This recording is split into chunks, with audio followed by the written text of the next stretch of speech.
할렐루야. 네, 깨진 유리창의 법칙을 혹시 들어보셨습니까? 이 깨진 유리창의 법칙은 무엇이냐면 미국의 우범지대를 막 조사를 했더니 하나같이 유리창이 깨져 있더랍니다. 그래서 이게 왜 이런 공통점이 있을까 하고 범죄 심리학자들이 조사를 해보니까 유리창이 하나 깨졌을 때 고치는 동네가 있고 고치지 않은 동네가 있던 겁니다. 근데 고친 동네는 그 이후로 그런 일이 발생하지 않았는데 한번 깨진 유리창을 그대로 둔 동네는 그 옆에 집도 유리창을 깨는 아이들이 나타나고 점점 이제 불량스러운 사람들이 모이기 시작하고 그 지역이 우범지대로 바뀌는 것을 확인했다고 합니다. 실제로 이제 1980년대 뉴욕은 이런 깨진 유리창의 법칙을 적용시켜서 문제를 해결한 도시였습니다. 이 1980년대 뉴욕은 어떤 도시였냐면 아주 악명 높았던 도시입니다. 매년 60만 건이 넘는 중범죄가 일어나는 완전히 범죄의 소굴이었고 여행자들 사이에서는 절대로 뉴욕 지하철은 타면 안 된다. 뉴욕 지하철을 타면 모든 걸 다 뺏기고 목숨이 위험하다. 이런 소문이 난 동네였던 겁니다. 그때 이 깨진 유리창의 법칙을 적용을 해서 경찰서장이 어떻게 하냐면 이 뉴욕 지하철에 그래비티라고 막 낙서를 해놓은 게 있었어요. 일단 이것부터 지우며 나아가자 이렇게 이야기를 했습니다. 그러니까 막 이제 공무원들이 반발을 한 겁니다. 아니 범죄를 잡아야지 그 낙서한 거 지우는 게 무슨 의미가 있습니까? 범죄한 걸 잡아야 됩니다. 이랬더니 이 경찰서장이 이거부터 한번 해보자. 이거 해보고 안 되면 그때 잡아도 되지 않겠냐 하고 이 그래비티라는 이 낙서를 싹 지우는데 얼마나 낙서가 많았는지 자그마치 5년이나 걸려서 이 낙서를 다 지웠다고 합니다. 그런데 놀라운 것은 이 낙서를 지우고 있는 기간 동안에 범죄율이 점점 떨어지기 시작합니다. 그래서 60만 건이나 되던 범죄율이 이 그래피티를 다 지우고 나니까 75%가 줄어들어서 이제 범죄율이 약 10만 건밖에 되지 않는, 그래서 그 오명을 벗은 도시가 되었습니다. 이것은 아주 사소한 것에서부터 시작이 되었습니다. 누군가는 지하철에 낙서하는 것을 그대로 두었고 그리고 그 낙서가 이 지하철뿐만 아니라 뉴욕 전체에 범죄를 불러오게 되었던 것이죠. 우리 역시 마찬가지입니다. 우리의 영적인 상태도 이런 깨진 유리창 같은 영적인 상태가 있다면 우리는 그것을 확인하고 빨리 고쳐야 합니다. 우리 마음 가운데 깨진 유리창과 같은 상태를 그대로 두면 옆에 있는 유리창도 깨지고요. 그리고 이 안에서 범죄가 아주 사소하게 시작이 될 겁니다. 그리고 그 사소한 범죄들이 마치 바늘도둑이 소도둑되듯이 큰 범죄로 변하게 되는 것이죠. 우리는 코로나 때 그런 신앙의 모습을 참 많이 봤습니다. 어쩔 수 없이 교회의 문이 닫혔고 우리는 이 예배 자리를 너무나 사모하는 마음을 가지고 이 영상으로 예배를 드릴 수밖에 없었던 그 어려웠던 시기가 있습니다. 그때는 몇 개씩의 유리창들이 우리 마음속에서 다 깨졌을 겁니다. 우리의 영적인 유리창이 깨져서 너무나 힘들고 어려웠는데 저는 그때 이 깨진 영적 유리창을 고치는 분들을 보았습니다. 어떤 권사님은 교회 문이 닫히니까 매일 교회 앞을 지나가면서 교회 문을 붙들고 기도하셨습니다. 하나님, 내가 지금은 이 안에 들어가면 방역법 위반이 돼서 교회에 폐가 될까 봐 못 들어가지만 하나님, 내 마음은 주의 성전에 있습니다. 매일 그렇게 기도하니까 유리창이 깨졌더라도 금세 회복이 되는 거예요. 근데 이제 반대로 어떤 분들이 있죠? 처음에는 영상으로 옷을 단정하게 갖추고 있고 영상 예배를 드립니다. 그런데 그러다 보니까 목사님이 나를 못 알아보고 어차피 영상이니까 옷이 편해집니다. 티셔츠에 반바지 차림으로 예배를 드립니다. 그러다가 앉아서 드리던 예배가 누워서 예배를 드리죠. 그러면서 어떻게 됩니까? 아직까지도 나는 영상이 좋사오니 여기 초막 셋을 짓고 나오지 않는 이런 분들이 아직도 계십니다. 왜 그렇게 됐을까요? 누군가는 영적 유리창이 깨졌을 때 고쳤고 누군가는 영적 유리창을 깨졌을 때 그대로 놔두었던 겁니다. 오늘 느헤미야 13장은 이런 영적인 유리창에 대한 이야기입니다. 오늘 우리 1절부터 3절 말씀을 다 같이 다시 읽겠습니다. 시작. 그날 모세의 책을 낭독하여 백성에게 들렸는데 그 책에 기록하기를 암몬 사람과 모압 사람은 영원히 하나님의 총회에 들어오지 못하리니 이는 그들이 양식과 물로 이스라엘 자손을 영접하지 아니하고 도리어 발람에게 뇌물을 주어 저주하게 하였음이라. 그러나 우리 하나님이 그 저주를 돌이켜 복이 되게 하셨다 하였니라. 백성이 이 율법을 듣고 곧 섞인 무리를 이스라엘 가운데서 모두 분리하였느니라. 아멘. 하나님 말씀에 암몬과 모압은 들어오지 못한다라고 분명히 기록이 돼 있었는데 어떻게 됐죠? 그들이 섞여 살고 있었답니다. 그러니까 하나님 보시기에는 영적인 유리창이 깨졌던 거죠. 그들에게, 그 영적 유리창이 깨진 그 이스라엘 백성에게 오늘 모세의 책이 낭독하여 이스라엘 백성에게 선포됩니다. 즉 하나님의 말씀이 선포된 것이죠. 이 하나님 말씀이 선포되자 이 이스라엘 백성들은 자신들의 죄를 깨닫고 그 죄를 분리해내기 시작합니다. 우리 역시 마찬가지입니다. 우리는 매 새벽마다, 금요일마다, 주일마다 하나님의 말씀을 듣습니다. 이렇게 하나님 말씀을 들으면 어떻게 해야 되죠? 깨달아야 합니다. 말씀을 듣는 자는 들을 귀를 가지고 깨달아야 하고요. 그렇게 말씀을 들은 자는 변화돼야 됩니다. 그리고 이렇게 말씀을 들은 자는 삶이 변하는 믿음의 길을 갈 수 있는 겁니다. 오늘도 말씀을 들으셨습니다. 그러면 자신의 영적 유리창을 한번 바라보십시오. 어디 깨진 곳은 없나? 그리고 그렇게 깨진 곳이 있다면 마귀에게 틈을 주지 말고 빨리 수리하셔야 합니다. 에베소서 4장 27절은 아주 짧게 우리에게 강력한 메시지를 주십니다. 에베소서 4장 27절을 함께 읽겠습니다. 시작. 마귀에게 틈을 주지 말라. 아멘. 우리 마음에 마귀에게 틈을 주지 마십시오.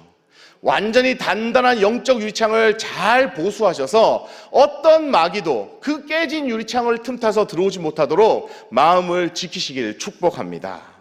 또한 이렇게 깨진 유리창은 리더들을 통해서 우리는 알 수가 있습니다. 이 리더십이 굉장히 중요한데 느헤미야는 신앙의 유리창을 잘 점검해 준 사람입니다. 그런데 그가 아닥사스다 왕과 약속 때문에 어쩔 수 없이 이스라엘에서 잠시 페르시아로 돌아갑니다. 우리 느헤미야 13장 6절 말씀을 함께 읽겠습니다. 시작. 그때에는 내가 예루살렘에 있지 아니하였느니라. 바벨론 왕 아닥사스다 32년에 내가 왕에게 나아갔다가 며칠 후에 왕에게 말미를 청하고. 아멘. 이 아닥사스다 20년에 이 예루살렘 재건이 시작되었으니까 12년 동안 예루살렘에서 이 느헤미야는 영적인 부흥을 일으켰고 깨진 영적 유리창을 잘 수리를 해놨습니다. 그런데 그가 예루살렘을 비우고 다시 페르시아로 돌아가서 왕을 보고 오는 이 사이에 큰 일이 벌어집니다. 어떤 일이 벌어졌냐면 많은 죄들이 드러나기 시작한 겁니다. 이 지도자라는 한자가 있습니다. 이 지도자라는 한자를 보면 어떻게 되어 있냐면 보이시죠? 이 지는 방향을 의미합니다. 도는 모범이 되다라는 의미입니다. 영적 지도자가 없다는 것은 어떤 의미냐? 백성들의 방향이 상실되고 모범을 잃어버린 상태라는 것이죠. 그래서 우리는 지도자를 위하여 기도해야 됩니다. 우리 영적 리더인 담임 목사님의 영육간의 강건함을 위하여 우리는 늘 기도하셔야 됩니다. 뿐만 아닙니다. 한국교회 전체의 영적 리더십을 위하여 우리는 생명 걸고 기도해야 됩니다. 지도자들이 무너지면은 모두가 무너지기 때문이죠. 그래서 우리는 이 영적 지도자들을 소중히 여기고 이제 다음 세대의 영적 지도자들이 세워지도록 우리가 합심하여 기도해야 합니다. 제가 지난 느헤미야 3장 설교를 마치고 집으로 돌아가는 길에 카카오톡으로 문자를 하나 받았습니다. 저희 교회 성도님은 아니셨고 일본에 살고 계시는 한 성도님이셨습니다. 제가 그 내용을 잠시 읽어드리겠습니다. 저는 일본 도쿄에 살고 있는 누구누구입니다. 오늘 새벽 예배 느헤미야 3장을 통하여 큰 은혜를 받았습니다. 비록 고국과 멀리 떨어져 살고 있지만 항상 제자광성교회와 함께합니다. 새벽 기도회, 주일 예배, 금요 성령 집회 함께 예배드립니다. 목사님, 오늘 새벽 기도회를 통해서 위로부터 새 힘과 위로받고 다시 힘을 내서 기도하겠습니다. 근데 이 도쿄에 살고 계시는 이분은 제가 직분도 모르고 뭐 어떤 분인지 모르지만은 간절한 기도의 제목이 하나 있습니다. 그게 뭐냐면 도쿄에 제자광성교회 지교회가 세워지는 겁니다. 왜냐하면 이런 영적 리더십을 가진 제자광성교회에서 훈련을 잘 받은 그런 목사님들이 이 도쿄에 와서, 참 일본이 우상의 나라잖아요. 1억 8천의 신이 있다고 하는 그 땅에 와서 영적 리더십을 가지고 그 땅을 변화시켜 주는 것이 이분의 간절한 기도의 제목인 것이죠. 아마 모두가 마찬가지일 것 같습니다. 이 영적 리더십을 가진 사람이 내 앞에 있다는 것은 우리의 삶을 자동적으로 바로잡게 만들거든요. 제가 저희 교회 이제 처음 와서 저희 집에서부터 요 교회까지 오는 길에 짧은 횡단보도가 하나 있습니다. 다 아시죠? 요 앞에 있는 횡단보도.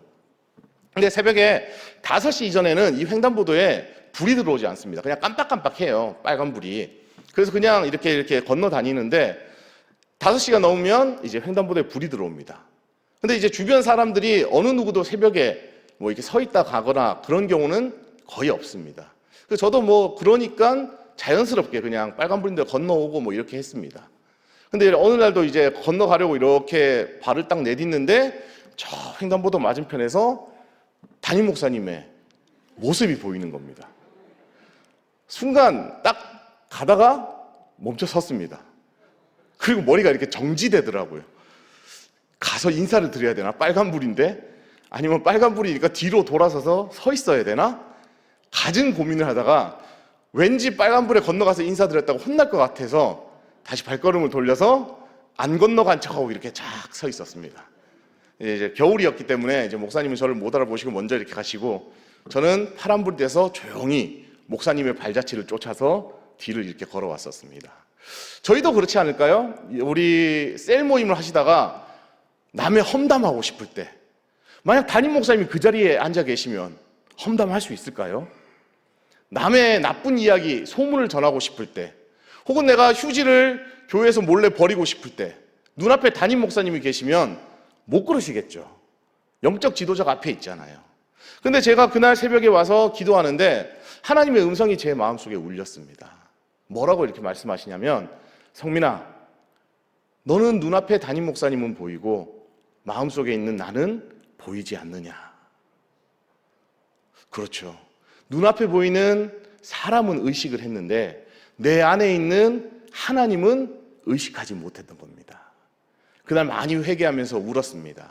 내가 사람에게 보이려고 그렇게 살았던가, 아니면 하나님 앞에서 내가 살았던가. 우리 마음 안에 예수님이 안 계시면요, 우리는 순식간에 무너져 버립니다.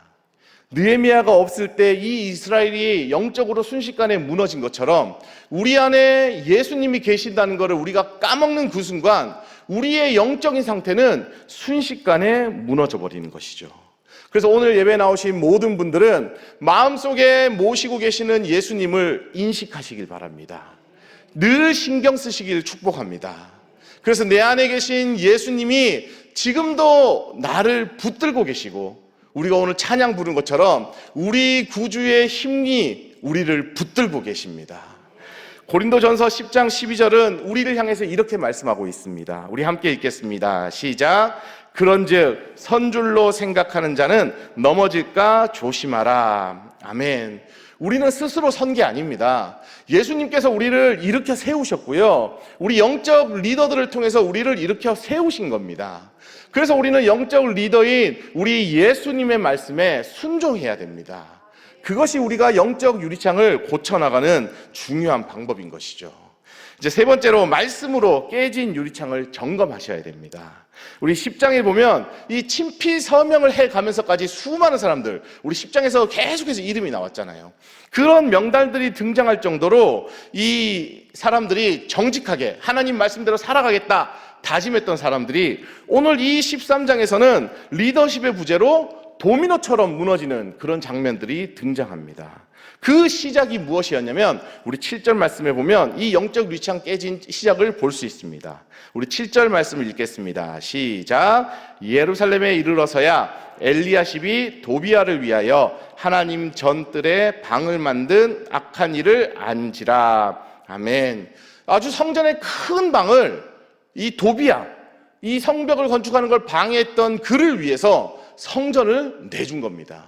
이 성전의 빈 방이 아닙니다. 이 성전은 봉사자들이 예배를 준비하는 장소이고요, 그 성전의 봉사자들을 위한 공급품을 보관해두는 장소였습니다.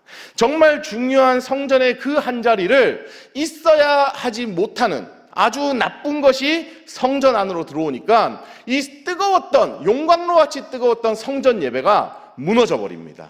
우리 마음에 악이 들어오는 순간, 우리 마음에 깨진 유리창이 생기는 순간 우리의 영적 예배는 무너져 버리는 것이죠. 그 이후에서 엄청난 문제들이 계속해서 등장합니다. 이방인과의 혼인 문제, 안식일을 지키지 않는 문제, 성직자들이 사역에 전념하도록 11조와 헌물로 섬기지 않는 그런 문제들이 오늘 이 13장에 전부 등장하는 것이죠. 왜 그렇습니까? 영적으로 깨진 유리창, 도비아가 들어오는 것을 그대로 두니까 문제가 점점 커져가지고 걷잡을 수 없이 되었습니다. 우리는 우리의 영적 상태를 점검할 수 있어야 합니다. 영적 상태는 무엇으로 점검할까요? 바로 오늘 느헤미야 13장 1절 말씀에 그 답이 있습니다. 그날 모세의 책을 낭독하여 백성에게 들렸는데, 삶의 변화는 항상 말씀을 통해서 시작됩니다. 우리 인생의 변화, 내가 죄인인 것을 깨닫는 것은 하나님의 말씀 외에는 다른 길이 없습니다. 사람들은 우리가 죄를 지어도 괜찮아라고 이야기해 줍니다. 세상은 세상법에 안 걸리면 괜찮다고 이야기합니다. 하지만 아닙니다. 하나님 말씀에 우리의 행동이 죄라면 우리는 그것을 단호하게 끊어내야 됩니다. 오늘 느헤미야는 8절과 9절에 그렇게 단호한 모습을 보여줍니다. 우리 8절 9절을 함께 읽겠습니다. 시작. 내가 심히 근심하여 도비아의 세간을 그 방 밖으로 다 내어 던지고 명령하여 그 방을 정결하게 하고 하나님의 전의 그릇과 소제물과 유향을 다시 그리로 들여 놓았느니라. 아멘. 느헤미야는 화가 나서 도비아의 모든 생각을 성전 밖으로 다 집어 던졌다고 나옵니다. 이런 마음이 필요합니다. 내가 죄가 된다면 그것들을 다 집어 던지는 그런 마음이 필요한 것이죠. 셀리더 교육에서 담임 목사님께서 이 마가복음 말씀을 가지고 너무 재밌게 해주셨는데, 이제 음행한 그런 눈을 가지고 있다면 젓가락을 하나씩 가지고 있다가 눈을 찔러버리라고. 남의 눈 말고 자기 눈. 왜? 성경 말씀에 마가복음 9장에 보면 이렇게 나와 있거든요. 누구든지 눈으로 죄를 지으면 눈을 하나 찍어버리고 눈이 먼 상태에서 천국에 가는 게 낫다. 손도 마찬가지죠. 성경 말씀 그대로입니다. 죄를 범할 것 같으면 손을 어떻게 하라고 나와 있죠? 찍어버리라고 나와 있습니다. 그래서 우리는 죄 앞에서 어떤 모습을 가져야 되냐면, 내가 죄를 짓고 싶을 때 손을 찍어낼 각오를 하셔야 됩니다. 야, 내가 이 죄 짓고 손 하나 없어도 죄를 짓고 싶어. 그러면 그냥 손 찍고 죄를 지으십시오. 그래도 죄를 짓겠습니까? 손을 안 찍을 것 같으니까 죄를 짓지 않습니까? 그래서 우리는 어떤 마음의 각오가 필요하냐? 손을 찍고 눈을 찍어서 없앨 정도의 각오를 하고 죄 가운데 나가는 겁니다. 그래서 그러지 못할 것 같으면 죄는 그 어떤 모양이라도 버리셔야 합니다. 악은 어떤 모양이라도 우리 삶에 두시면 안 됩니다. 오늘 이 느헤미야가 만약 오늘날에 우리에게 와서 우리의 예배의 모습, 우리의 삶의 모습을 본다면 어떻게 평가를 할까요? 오늘 25절 말씀을 한번 같이 읽어보겠습니다. 25절입니다. 시작. 내가 그들을 책망하고 저주하며 그들 중 몇 사람을 때리고 그들의 머리털을 뽑고 이르되 너희는 너희 딸들을 그들의 아들들에게 주지 말고 너희 아들들이나 너희를 위하여 그들의 딸을 데려오지 아니하겠다고 하나님을 가르쳐 맹세하라 하고. 아멘. 동성애가 판치고 있는 대한민국, 혹은 동성애 문제로 전 세계가 들썩들썩할 때에 느헤미야가 오늘날 우리에게 나타난다면 이 하나님 말씀을 가지고 우리에게 혼을 내지 않을까요? 우리의 머리털을 뽑고 우리를 징계하지 않을까요? 저는 정말 느헤미야가 저를 바라보면 저를 저주하고 때리고 머리털을 뽑는다 해도 한마디의 변명도 못할 것 같다는 생각이 들었습니다. 이 시대에 하나님보다 더 사랑하는 것들이 너무나 많은 시대잖아요. 하나님 말씀 보는 시간보다 SNS를 하고 유튜브를 보고 드라마, 영화 등에 빠져가지고 그 외에 세상 문화 가운데 시간을 보내는 게 너무나 많은 시대가 되었습니다. 정말 핸드폰을 켜기만 하면 하나님 말씀이 아닌 다른 것들이 눈에 들어오는 시대가 되어버렸습니다. 그런 우리의 모습을 보면서 느헤미야는 단호하게 죄를 끊어버리라라고 말하고 있는 것이죠. 오늘 27절 말씀을 보겠습니다. 죄를 지어도 용납해버리는 그들, 그리고 오늘날 우리를 향해서 느헤미야는 이렇게 말합니다. 27절 함께 읽겠습니다. 시작. 너희가 어찌 이방 여인을 아내로 맞아 이 모든 큰 악을 행하여 우리 하나님께 범죄하는 것을 우리가 어찌 용납하겠느냐. 아멘. 용납이 안 되는 거죠. 그래서 바울은 데살로니가 전서를 통해 이렇게 외칩니다. 데살로니가 5장 22절 말씀입니다. 악은 어떤 모양이라도 버리라. 어떤 모양이라도 버리십시오. 내 안에 계시는 예수님이 그것을 용납하지 못하시기 때문에, 내 안에 계시는 예수님이 어떤 모양의 죄도 용납하지 못하기 때문에 우리는 죄 앞에서 단호하게 끊어내셔야 됩니다. 그리고 내 주변에 그렇게 죄 가운데 있는 사람들이 있다면 용납하지 마시고 단호하게 그것은 잘못됐다라고 이야기할 수 있어야 합니다. 오늘 이 시간 느헤미야처럼 이 모든 죄악을 단호하게 끊고 하나님께 나아갈 것을 결단하십시오. 우리가 말씀 이후에 기도할 때에 이 세대를 향한 주님의 마음을 구하고 우상을 숭배하게 하는 이 큰 악을 용납하게 한 정말 우리의 마음을 회개하고 결단하고 기도해야 합니다. 그리고 우리의 마음에 영적 유리창이 깨진 것은 없는지 다시 한번 점검하시고 오늘 기도 가운데 다 고치시기를 축복합니다. 우리의 깨진 영적 유리창을 돌이켜보면서 말씀 앞에서 다시 한번 회복시켜달라고 마귀에게 틈을 주지 않고 오직 예수만 바라보며 살게 해달라고 오늘 이 시간 주여 한번 부르짖고 함께 기도하겠습니다.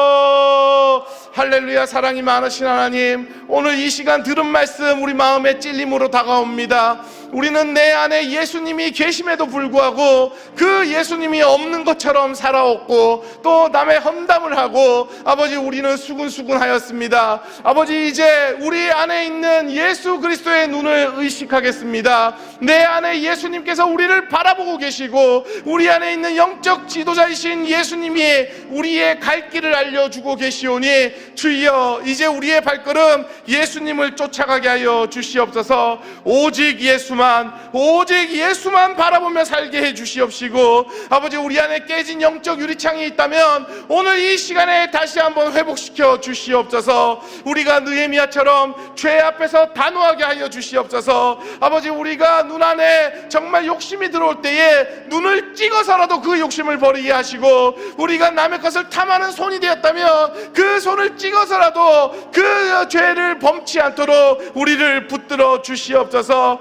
아버지 이 세대 정말 다음 세대 하나님의 세대가 되게 하여 주시옵소서. 아버지 죄악에 빠진 세대가 아니라 아버지 우상에 빠져 사는 세대가 아니라 오직 하나님의 말씀으로 살아가는 그런 세대가 될 수 있도록 주여 도와 주시옵소서. 사랑이 많으신 하나님 너무나 감사합니다. 오늘 주신 말씀 마음에 새기고 우리의 깨진 영적 유리창을 점검합니다.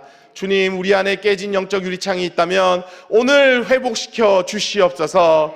마귀에게 틈을 주지 않게 하시고 넘어지지 않게 하시고 악은 어떤 모양이라도 버리는 우리 모든 예배자들 되도록 주님 도와주시옵소서. 특별히 아버지 우리 안에 있는 영적 지도자이신 예수님의 발자취를 쫓아가게 하시고 우리의 삶이 오직 예수만 바라보는 삶이 되도록 주여 도와주시옵소서. 이 모든 말씀 사랑이 많으신 예수님의 이름으로 기도드립니다. 아멘. 주여